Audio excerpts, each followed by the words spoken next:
Gustavo Alegre.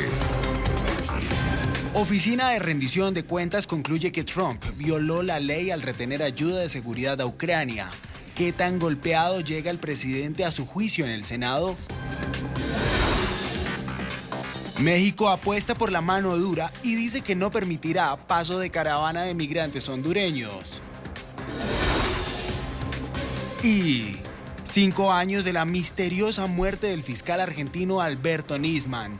¿Qué huella deja el caso para la justicia de ese país? Comienza Club de Prensa con Gustavo Alegret.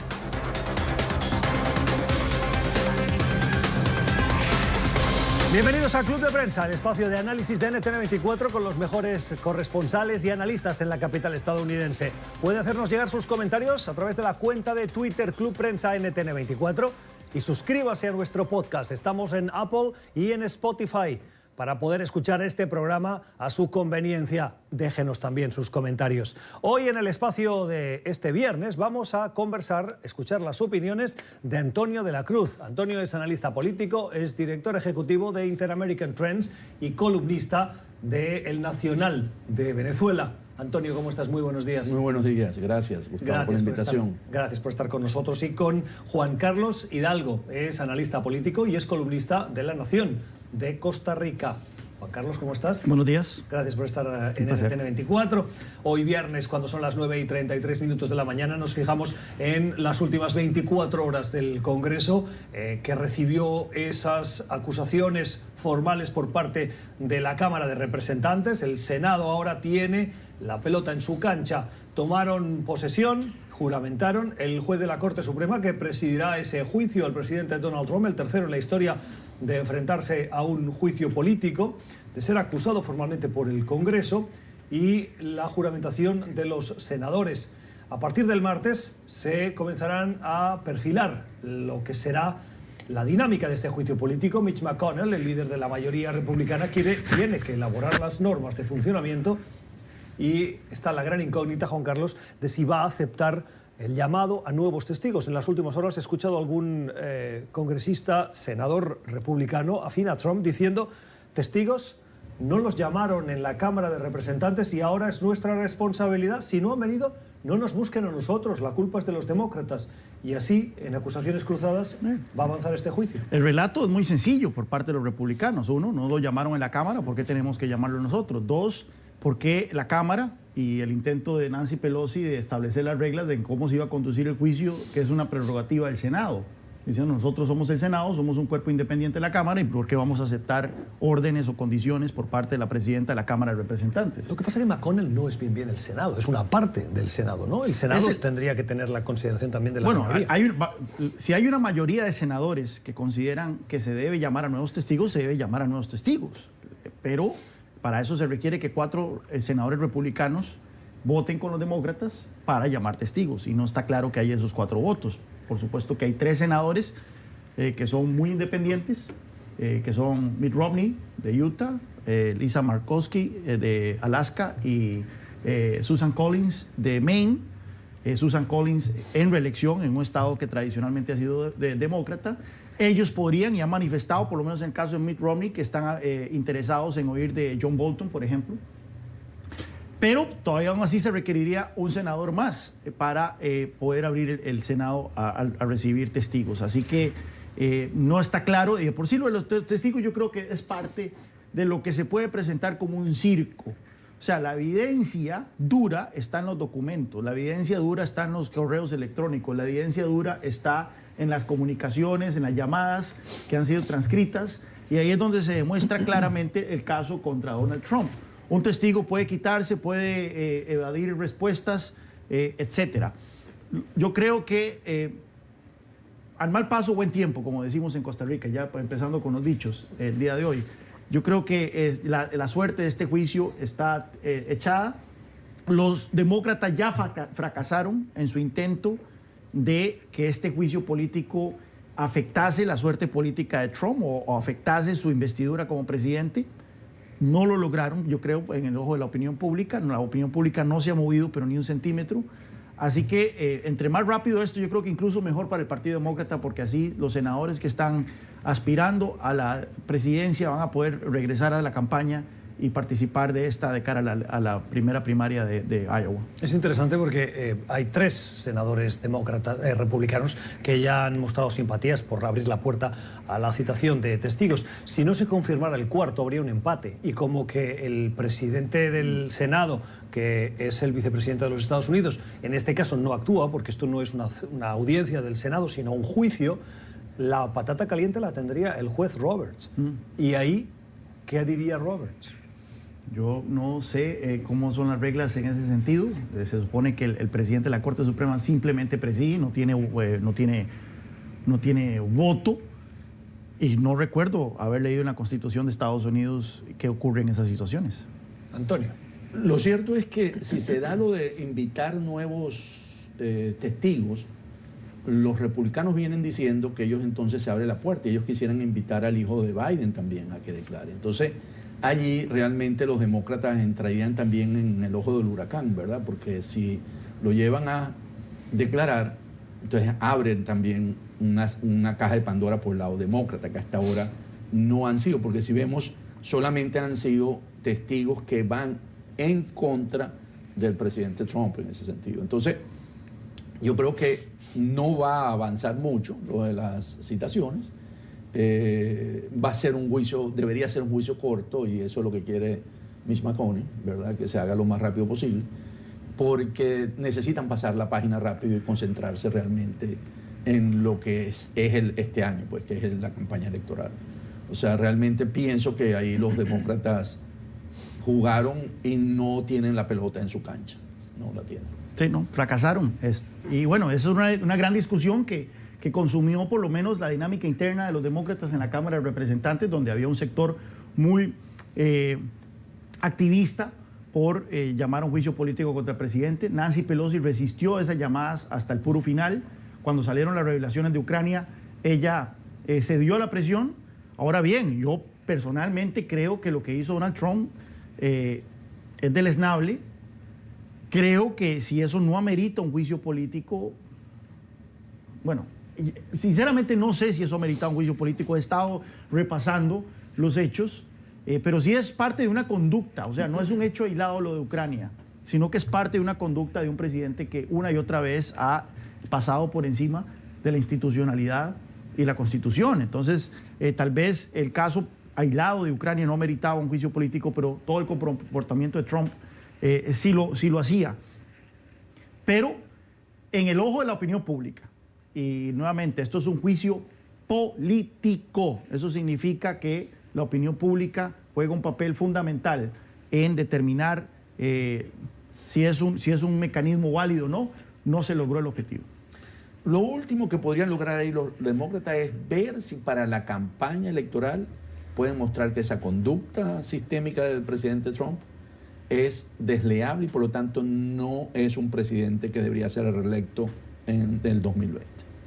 El análisis de quienes nos acompañan en esta mesa. Vamos a movernos de asunto, vamos a cambiar de asunto. La agenda del secretario de Estado Mike Pompeo pasa en las próximas horas por América Latina. Esta mañana a las 11 va a comparecer como invitado en el Consejo Permanente de la Organización de Estados Americanos, donde abordará cuestiones hemisféricas. Además de esa comparecencia, hoy, el próximo lunes, se inicia un viaje que le lleva, en parte, a América Latina y que terminará también en Europa, en Alemania. Pero en América Latina va a visitar el lunes Bogotá y el martes San José, en Costa Rica. La agenda de Pompeo que le lleva al continente latinoamericano. Tendríamos que ver esto de Pompeo también dentro de la elección del secretario general de la OEA, que Estados Unidos está apoyando. Precisamente hoy su presencia en la sede de la OEA es para dar un espaldarazo a Luis Almagro. Luis Almagro concurre a esta reelección como secretario general con la Cancillería de Colombia como su postulante a la reelección y Estados Unidos apoyándolo. Entonces, cuando vemos que Pompeo va a Colombia también, bueno, si bien es cierto, la agenda dice que es sobre los cultivos de la droga, ¿verdad? Y ver cómo reducir, y hay un compromiso de reducirlo al 70% de lo que era antes del 2020, 18. Entonces, eso es cierto también, pero yo creo que esto tiene una intencionalidad para la reelección, porque Almagro no la tiene fácil en esa reelección, porque le salieron dos candidatos. La que fue canciller de Correa, que tiene todo el grupo ALBA alrededor, que allá hay unos, y el CARICOM hay unos 14, unos 10, 12, 14 votos, y el que fue Chief of Staff de Insulza, ¿verdad? Que no arranca, pero viene de Perú y es postulado por la Cancillería, pero no tiene la Cancillería atrás, y ahí hay como unos 6 votos. Entonces es una lucha competitiva. Y cuando va a Costa Rica, ¿verdad? Y después va a Jamaica, el miércoles está en Jamaica. Aquí he escuchado, y esto sí puede ser una especulación, de que es que se le va a plantear que Laura Chinchilla aspira a la presidencia del BID, que también se está reeligiendo este año en el segundo trimestre. Entonces pareciera que no solamente es una visita, sino es hablar también con él para el apoyo de la Secretaría General, sino ver si Estados Unidos ve bien la candidatura de Laura Chinchilla, porque de Estados Unidos es determinante en los votos del BID. Pero esto es interesante, esto que propones, Antonio. Laura Chinchilla, ¿qué méritos tendría para ser presidenta del BID? Bueno, fue presidenta de un país, ¿verdad? Tiene los méritos de ser presidente, y sería la primera mujer postulante a ser presidenta del BID. Cuestión de género, entonces. Género, sí. Madre mía. Bueno, lo que no entiendo ahí es por qué Perú está dividiendo el voto antichavista, ¿verdad? Anti-Venezuela. No anti-Venezuela, antichavista. Perú siendo la sede del grupo de Lima. No sé cuáles serían los otros 6 países que apoyen esta candidatura. Canadá está apoyando a... Canadá, eso sinceramente no se entiende. Argentina está apoyando a... No se entiende, dado que hay que mantener... México está apoyando a... Bueno, eso se entiende, pero no ahí sé... hay 3. Sí, no sé por qué se está dividiendo el voto anti-Maduro en esta elección, siendo el tema de Venezuela. Yo sé que hay muchos otros temas en la agenda hemisférica, pero siendo el tema de Venezuela nuevamente el mayor de todos, el desafío más grande que ha enfrentado la región en esta década, por la crisis humanitaria, no solo la destrucción de la democracia en Venezuela, sino la crisis humanitaria y cómo está impactado a la región. Me parece poco fino por parte de Perú y esos otros países, por lo menos los que están dentro del Grupo de Lima, no los que se salieron, hacer eso para... Almagro podrá tener muchas cosas, pero ha sido una voz valiente en la defensa de la democracia, no solo en Venezuela, sino en Bolivia y otros países. A mí me interesaría que abordemos particularmente con Juan Carlos la sugerencia o la revelación que nos hacía ahora Antonio sobre Chinchilla. ¿Tú ves posibilidades de que Laura Chinchilla, con su pasado, que, lo digo yo, si quieren, tiene más carga política que no económica, tendría méritos suficientes para estar al frente del BID? Bueno, es curioso porque oí la estadística, no sé si es cierto, hay que sentarse esto, pero que tengo entendido que desde que se creó el BID ha habido más papas que secretarios del BID. Entonces, no es un cargo que se renueve. Esa es una buena comparativa, ¿no? No es un cargo que se renueve. Bueno, pues han muerto más rápido los papas. Sospechoso. Son más longevos los secretarios del BID. Bueno, ¿qué le puedo decir? La expresidenta Chinchilla pasa mucho tiempo aquí en Washington. Obviamente ella ha estado muy activa buscando una ocupación, buscando algún puesto. Y yo, sí, o sea, ojalá que sea un cargo que se llene por los méritos, no simplemente por el género del participante. Esto es Club de Prensa, hoy con las opiniones de Antonio de la Cruz y de Juan Carlos Hidalgo. Vamos a la primera pausa en este Club de Prensa que pueden escuchar de nuevo en nuestro podcast. Suscríbanse en Apple y en Spotify. Ya regresamos. 10 minutos y las 9 de la mañana, de las 10 de la mañana en Washington. El día que nos fijamos también en el último paso, el último escollo que ha dado luz verde, ahora sí, al Tratado de Libre Comercio entre Canadá, Estados Unidos y México. El escollo estaba en el Congreso de los Estados Unidos. Después de que la Cámara de Representantes le diera luz verde, todo parecía indicar que era un carril de salida ya el paso por el Senado, y así fue. Se produjo la votación ayer y de manera abrumadora, con solo 10 votos en contra, una ausencia. La Cámara votó a favor de esas modificaciones solicitadas en la Cámara de Representantes y aprobadas por los gobiernos para darle luz verde al nuevo acuerdo comercial entre los tres países, Antonio, que eso al presidente Trump le da el aval de haber dicho: ese fue un mal tratado, el NAFTA o el TLC, ahora lo hemos renovado para beneficio de los trabajadores estadounidenses. Y de los mexicanos. Una de las cosas que tiene el tratado, y es cierto, como tú dices, el presidente Trump vino con su narrativa y su verdad épica de que entonces ahora el tratado sí es provechoso y tiene muchas ventajas para México. Sobre todo tiene algunos factores, que es que fortalece la industria automotriz, porque ahora las partes tienen que estar un mayor número entre los tres países, pasó del 62 al 75%, y eso va a fortalecer, favorece a los trabajadores mexicanos, ¿verdad? Porque tienen que respetar y pueden hacer lo que llaman asociarse para defenderse ante las multinacionales. Y también ayuda a que la economía se consolide en este hemisferio, ¿verdad? En el norte, tengamos una economía consolidada de 22.000 trillones de dólares, ¿verdad? No es fácil. Se convierte en el bloque económico más fuerte del mundo en este momento con esa integración. Falta Canadá por ratificarlo, ¿verdad? No ha sido ratificado por Canadá. Y Canadá estaba esperando el paso en Estados Unidos, pero es una cuestión de trámite. Y entonces vamos a tener, hay que ver con los acuerdos que acaba de hacer con China, ¿verdad? Cómo va a interactuar, porque China sí le quitaba una parte con las sanciones que tenía. México aprovechó y metió unos productos que China estaba suministrando. Entonces hay que ver cómo se acomodan. Ahora México, hablo sobre todo de México porque es uno de los que, según López Obrador, salía muy favorecido con este nuevo tratado. Yo difiero radicalmente de mi amigo Antonio en esto. Yo creo que el Tratado de Libre Comercio, renovado, no hay que verlo con respecto a un escenario en donde no hay libre comercio, sino hay que verlo con el escenario que actualmente tenemos, que es el de NAFTA. Y me quedo con las palabras de la senadora Elizabeth Warren, una proteccionista de credenciales impecables en el Senado de Estados Unidos. A ella le preguntaron en el programa Meet the Press de NBC que por qué estaba apoyando este acuerdo comercial, porque esa es la cuestión. Cuando se habla, dice, usted está apoyando un acuerdo comercial, uno cree que este acuerdo comercial lo que va a venir es a liberalizar un poco más el comercio entre los países.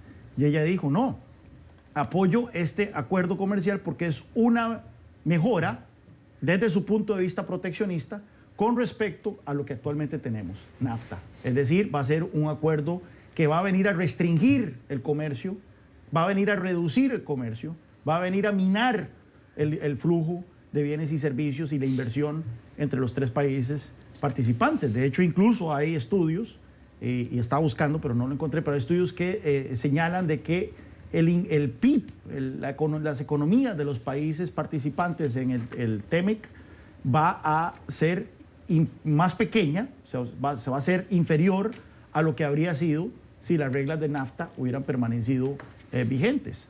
Yo creo que es un retroceso precisamente en la industria automotriz, en donde el esfuerzo de la administración Trump, que fue donde mayormente se hicieron los cambios, en el resto fue renovar un poco y actualizar un poco las reglas, pero fue en el sector automotriz donde hubo una intervención sustancial por parte de los negociadores, y lo que hicieron fue minar las reglas, minar el espíritu del tratado, que era fomentar esa interconexión de las cadenas de producción entre los tres países, al atentar contra la competitividad de México. Esas reglas que establecen salarios mínimos en la industria automotriz de México no van intencionadas a mejorar la calidad de vida de los trabajadores mexicanos, van intencionadas a minar su competitividad en relación con la de los estadounidenses. Vos lo estás viendo dentro de la globalización, y estoy de acuerdo si lo ves, pero cuando lo ves como zona económica interdependiente, fortalece los lazos entre las tres economías. Y es cierto, se vuelve proteccionista para las tres economías, ¿okay? Y si lo vemos en el lado del intercambio de bienes globalizado, es cierto, va a perder competitividad porque es proteccionista. El cerco aumentó antes en el NAFTA, era antes la globalización.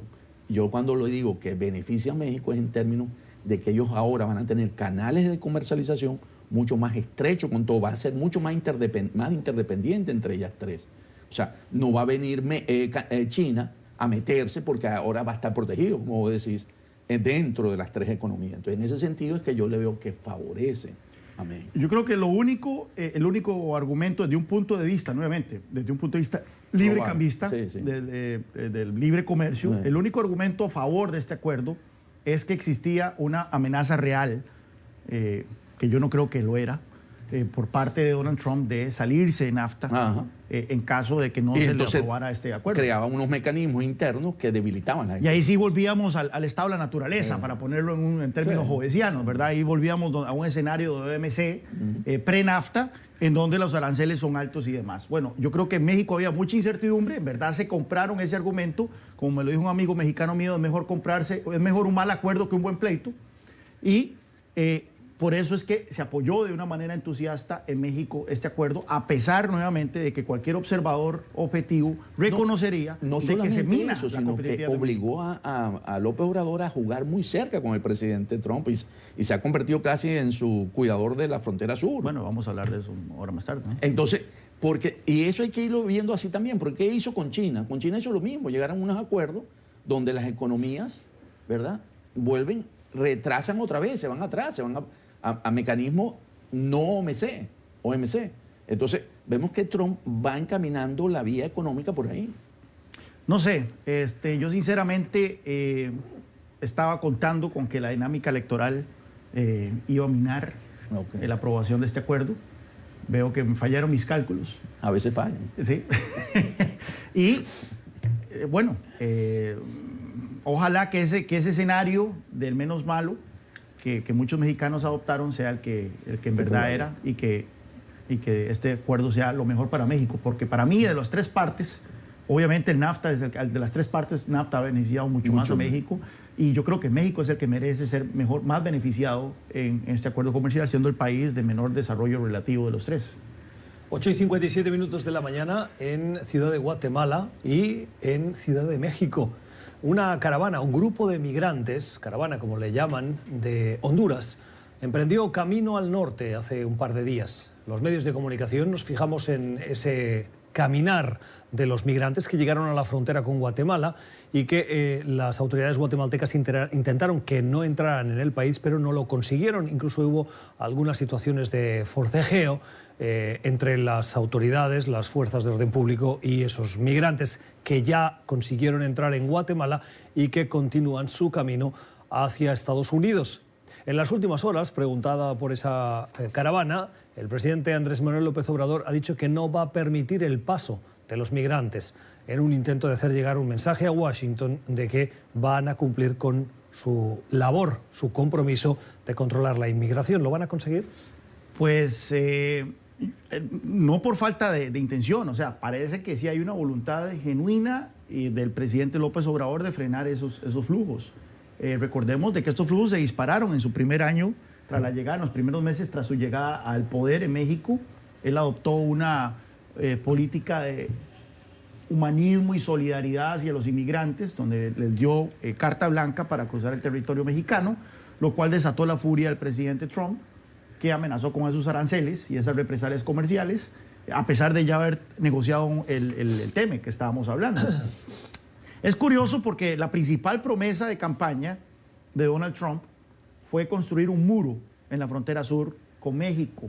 Un muro alto, hermoso, formidable, de 10 metros, cercado, incluso en algún momento hasta se contempló con una fosa llena de lagartos y demás en algunas partes. Pues bueno, tal vez se pueda hablar, él en campaña podrá decir que figurativamente estaba exagerando,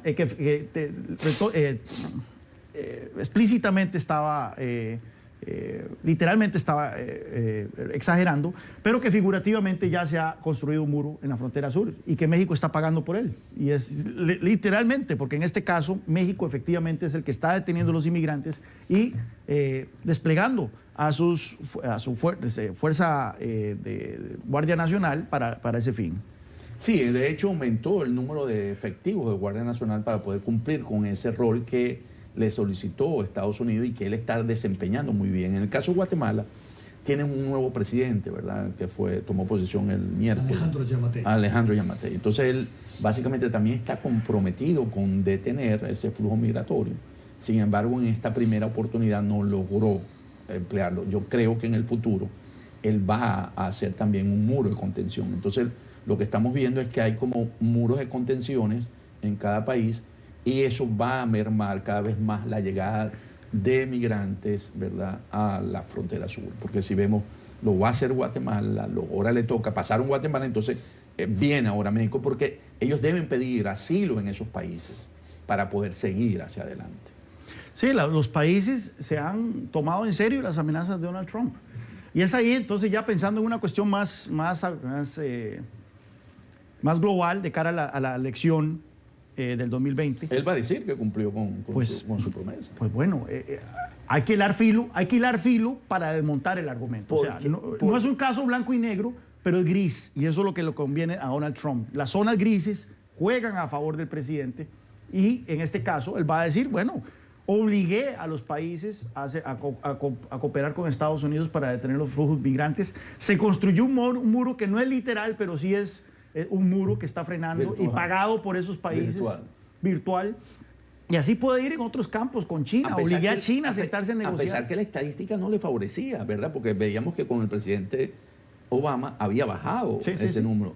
Entonces, él va a usar eso en su favor, a pesar de que no era un número que estadísticamente le favorecía. Exacto. No es un caso blanco y negro y eso le sirve a Trump. ¿Por qué creéis que los países que han demostrado que sí podían hacer más para detener la inmigración no lo habían hecho antes y ahora por las amenazas lo han hecho? ¿Qué intereses tenían antes para no ponerle atención a ese tema? Recordemos que en estos grupos migrantes son grupos manejados también por gente que se beneficia en estas migraciones, ¿verdad? Porque eso no solamente son espontáneos, también hay gente que paga. Entonces, claro, había toda una corrupción dentro de los niveles en cada país, como sucede en los países nuestros, ¿verdad?, donde se pagaba seguros a las autoridades para que dejaran pasar. Ahora lo que han hecho es que han cortado un poco eso. Pues. Y recordemos que la emigración siempre ha sido visto también como una válvula de escape. Sí. Entonces, en países que tienen principalmente Guatemala y Honduras, no tanto El Salvador, que tienen una tasa de natalidad muy alta y tienen esa presión demográfica que debería ser un bono demográfico, pero más bien para ellos es una presión demográfica de mucha gente joven, desempleada, con falta de oportunidades, pues bueno, que se vayan del país es una escapatoria para resolver los problemas más urgentes en materia de empleo y oportunidades. Claramente, no queda la menor duda de que había una desidia por parte de los países centroamericanos con respecto a ese problema, la emigración. Nos caiga bien Donald Trump o no, hay que reconocer de que ha puesto el cascabel al gato en ese sentido. 10:03 de la mañana en Washington. Esto es Club de Prensa. Háganos llegar sus opiniones a través de la cuenta de Twitter, Club Prensa NTN24. Vamos a la pausa y regresamos. 9:07 de la mañana en Ciudad de Guatemala. Hoy en Club de Prensa con Antonio de la Cruz y con Juan Carlos Hidalgo. Antonio lo decía antes de irnos a esta pausa. Alejandro Giammattei tomó posesión en las últimas horas como nuevo presidente del país y entre las primeras medidas que ha adoptado, la de romper relaciones con Venezuela. ¿Qué pierde Guatemala y qué pierde Venezuela con esta ruptura de relaciones, Antonio? Absolutamente nada. Ninguno de los dos. No hay ninguna dependencia, no hay intercambio de bienes. O sea, es más o menos... Es el segundo país de América Latina que rompe, porque el primero, recordemos que fue Paraguay, ¿verdad?, que ha roto relaciones con el gobierno de Maduro, el régimen de Maduro, y ahora lo hace Giammattei en ese sentido. Entonces, es un llamamiento nuevamente a la región de que es un régimen autoritario y va llegando. Entonces se estrena rompiendo relaciones con Venezuela. Excelente, bien por la causa, pero en términos reales no hay intercambio de bienes ni con Guatemala, Venezuela-Guatemala, ni Guatemala con Venezuela. Es interesante la reconfiguración que ha habido regional en materia en cuanto a las actitudes hacia Venezuela. Uruguay es otro. Exacto, se ganó Uruguay, si se puede decir, o sea, dentro del bando anti-Maduro, se ganó Uruguay, se ganó Bolivia. Se ganó El Salvador. Ahora Guatemala. Se ganó Guatemala. Entonces, en términos absolutos, la cantidad de países opuestos abiertamente al régimen de Maduro ha aumentado. Pero en términos relativos, yo creo que las fuerzas más bien se debilitaron por la pérdida de Argentina y México. Dos gigantes diplomáticos, y principalmente Argentina, que ahora y tiene una posición Alberto Fernández. con Alberto Fernández, no tanto en el caso de Venezuela, pero sí en el caso de Bolivia, que está albergando a Evo Morales y permitiendo que Evo Morales incurra en actos subversivos desde su territorio, ¿verdad? Pero para darte un dato ahí de Alberto Fernández, no ha reconocido la embajadora de Maduro. Y ha tenido mucha presión de Cristina Kirchner para que la reconozca, que se llama Estela Lu. Entonces, vemos que, y Alberto fue el que le dijo a Maduro cuando hizo lo del 5 de enero, que él no lo iba a apoyar con esas acciones de meter las Fuerzas Armadas en el Parlamento. Mientras que Cristina tuvo, pero Alberto se impuso ahí. Entonces, en ese sentido ha tratado de marcar una distancia, pero Cristina Kirchner tiene mucho leverage en ese gobierno. Y hay que ver que el líder de la bancada peronista en la Cámara es Máximo Kirchner. Cristina es la presidenta del Senado como vicepresidenta. Tiene a Kicillof, el exministro de Finanzas, como gobernador de la provincia. Así que lo tienen rodeado. Me gustaría que también habláramos, ya que estamos hablando de Venezuela, Antonio, del artículo que has publicado en las últimas horas, que lleva por título "Maduro se burla de Trump". ¿En qué sentido se burla? En que las sanciones no le hacen efecto. O sea, las sanciones que ha tratado de, o que ha impuesto, el gobierno de Donald Trump para obligar a Maduro a llegar a una negociación de una salida democrática al país, que es básicamente en el sector petrolero, no han dado el resultado que se esperaba, porque Maduro con Rosneft buscaron un esquema para burlar las sanciones, en el sentido cual Rosneft dice que Venezuela le está pagando una deuda adquirida antes de las sanciones. Entonces, ellos realmente son los que están ahorita comercializando el petróleo venezolano. Y en ese sentido, transcurrió, hubo una presión, cayó las exportaciones entre los meses eso se impuso en enero, las sanciones del presidente Trump a PDVSA, y vimos una caída de las exportaciones, pero se nota a partir de octubre que vuelven a subir, porque ahora descubrieron, y las socias de PDVSA en los campos petroleros también han empezado a exprimir, y en eso entra Chevron. Chevron empieza a exportar también crudo de Venezuela igual. Repsol lo hizo todo el año con la española, con el mismo argumento. Entonces ahora buscaron un esquema para una doctrina para salirse de las sanciones. O sea, en efecto, las sanciones petroleras hoy en día no están haciendo ningún efecto. De tu columna, que está muy buena, disfruté mucho la parte, porque hay que siempre ponerse en los zapatos del contrario. El argumento ruso es un argumento válido. ¿Cómo es eso que mis empresas y las del resto del mundo son sancionadas por hacer negocios con Venezuela, pero Chevron y otras sí tienen una licencia, una exención para seguir operando en Venezuela? O sea, me gustaría ver el contraargumento estadounidense, pero para mí ese argumento es demoledor, porque no podemos negar también de que Estados Unidos juega al realpolitik, que Estados Unidos abiertamente busca favorecer a sus empresas, busca favorecer sus intereses. Y en ese sentido, en ese caso en particular, yo creo que el argumento ruso es demoledor. Y por eso están sacando el petróleo. Estados Unidos no ha sancionado a Rosneft, ¿verdad? Se ha hecho ahí, a pesar de que Rosneft fue sancionada por la invasión a Crimea.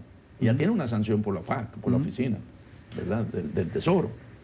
En este caso, Rosneft está sacando los barriles de petróleo de Venezuela. Lo cierto es que desde un inicio se advirtió de que las sanciones económicas y las sanciones petroleras no iban a hacer el trabajo por sí mismas. Bastaba ver el récord de las sanciones económicas históricamente para tratar de lograr su objetivo último, que es un cambio de régimen. Y el récord era de por sí muy pobre. Incluso en casos en donde exista un acuerdo global, como lo que ocurrió en Irán en su momento, donde estaban Rusia, estaba China, la Unión Europea. En Corea del Norte también todos coincidieron. Exacto. E incluso en esos casos, el récord de las sanciones es pobre.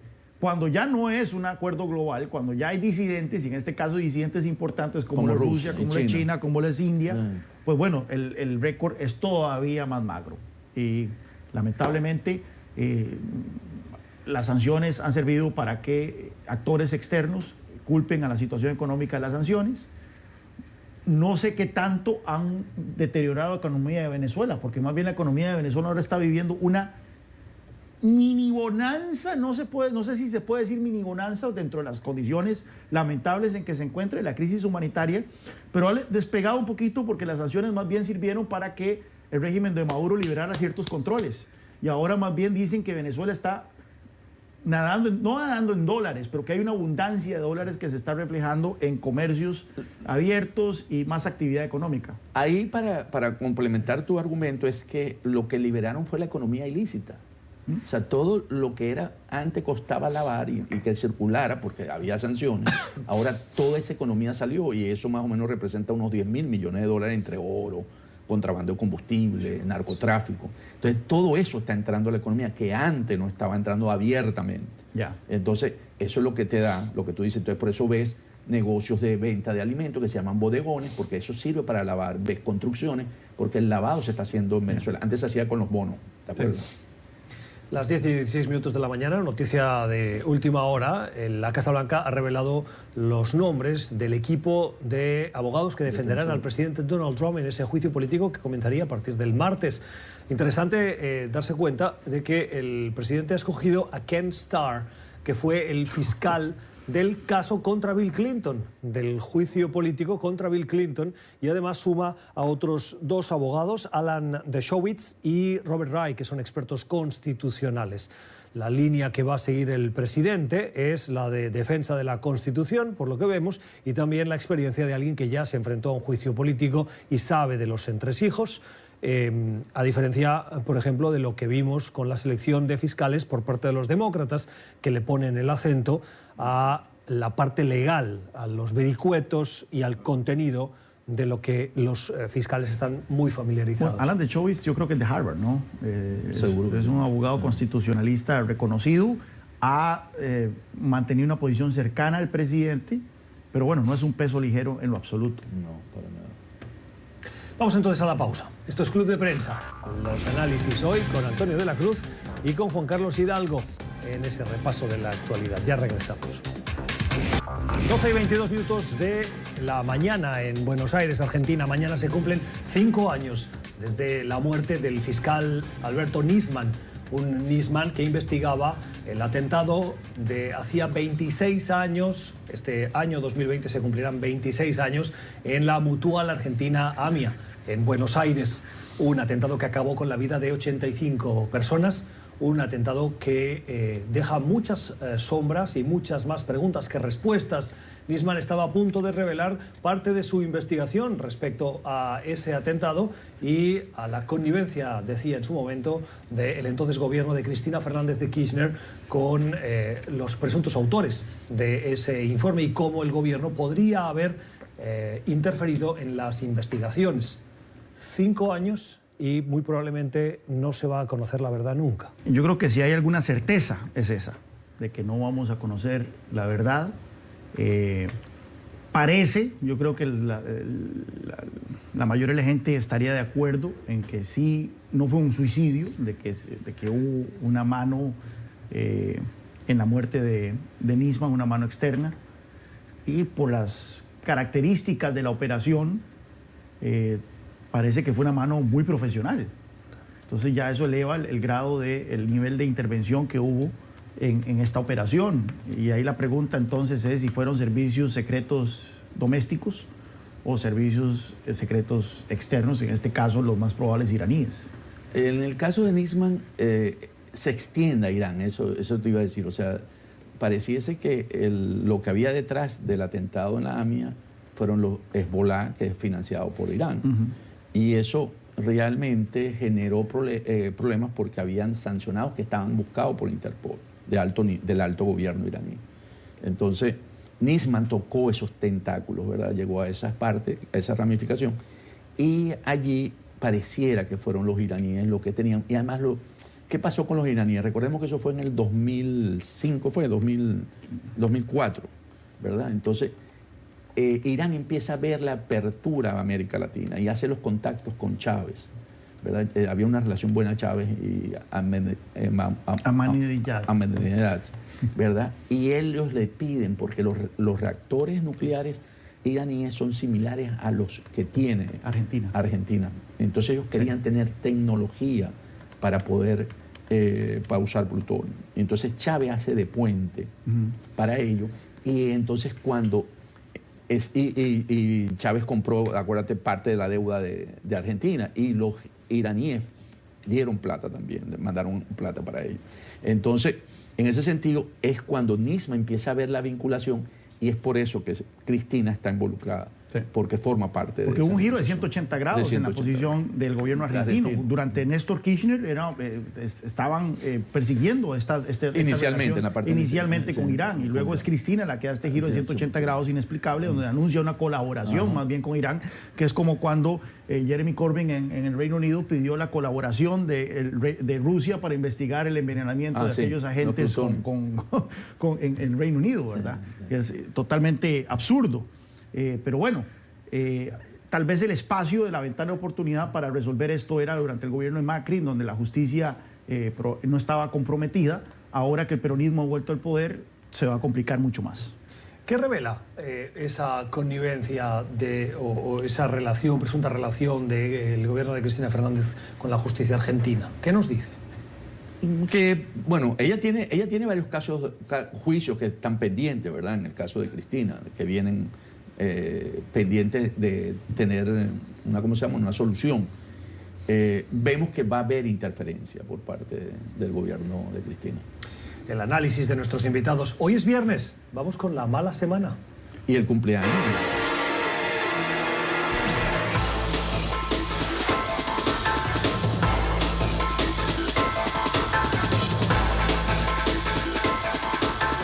Estamos con nuestra productora Melissa. Melissa, no te vayas. Pero si era Melissa, cierto. venga, hoy es viernes, hoy vamos con la mala semana, pero antes vamos a despedir a Juan Carlos Hidalgo. Hoy además es su cumpleaños. Y con Juan Carlos queremos agradecerte que hayas estado durante todo este tiempo en Club de Prensa. Tus análisis son muy apreciados por la audiencia. Melissa no la ven habitualmente, ella no es una mujer que le guste mucho estar frente a las cámaras, pero su trabajo hace que este programa sea posible.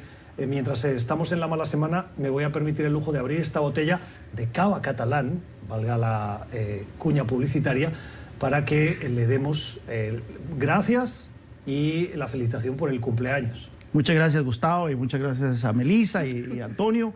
La mala semana para mí es Nancy Pelosi. Nancy Pelosi, como mencionamos anteriormente, fracasó, yo creo, en su intento de dañar políticamente al presidente Trump con su juicio político. Vemos que sus esfuerzos por forzarle la mano a Mitch McConnell en el Senado para que aceptara las reglas del juego que ella quería poner también quedaron mal. Su estrategia de atrasar la presentación de los artículos de impeachment tuvo que echar para atrás. Y esa escena de ella firmando los artículos de impeachment para mandarlos utilizando diversos lapiceros, como que si se tratara una legislación que merece ser celebrada, cuando el juicio político más bien es algo lamentable para la historia de un país, creo que tampoco se ve muy bien. Ustedes por la generosidad de su tiempo, a Juan Carlos por el tiempo dedicado, éxito en esta nueva jornada. Volvemos el lunes a la misma hora. Gracias por acompañarnos.